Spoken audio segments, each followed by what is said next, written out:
Да, я в курсе. Да? Что ты слышал? Нет, к сожалению, я не знал. Нет, не слышала.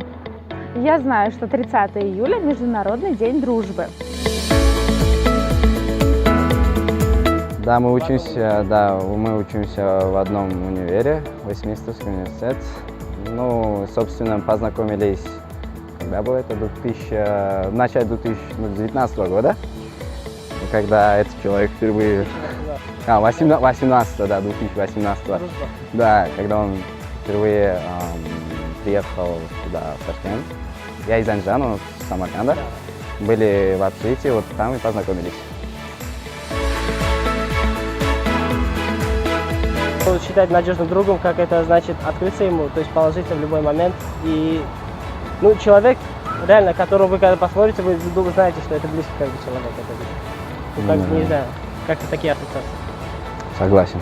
Наверное, это поддержка, это помочь другу в трудный момент, совместное развлечение. Для меня дружба – это важная составляющая жизни человека. Для меня дружба состоит из взаимопонимания и помощи. Как говорится, человек – существо социальное.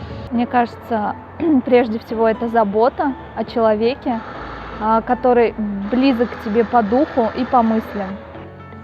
Дружба – это для меня настолько сокровенная вещь, когда ты доверяешь человеку, и ты с ним на одной волне.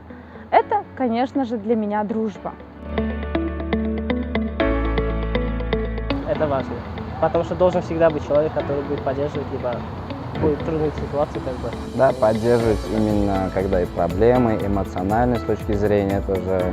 Вот. Ну и когда просто рядом есть человек, которому можно повеселиться, да, как-то. Смотря в каких аспектах жизни. Абсолютно, да. Но удивление появляется больше и больше. У меня есть друзья, за которых я хватаюсь, как говорится, руками и ногами. Без них я никто. В моей жизни было две подруги. С одной из них, с Жанной, с моей тезкой, мы уже дружим около 25 лет. И это тот человек, который знает о моих привычках, о моих пристрастиях, о моих сложностях. И с этим человеком мы не перестаем общаться. Есть второй человечек, очень душевный, это Самрин. Она моя подруга, духовная подруга, понимающая меня. Иногда она называет нас духовными близняшками, так как у нас очень много общих черт с ней. Нет, очень мало. Хоть и на вид кажусь дружелюбным, но, как показывает опыт, не так много. Как говорится, лучше иметь 100 друзей, нежели 100 рублей. Передаю каждому своему другу привет. Акмаль, Саша, Тима, Настя.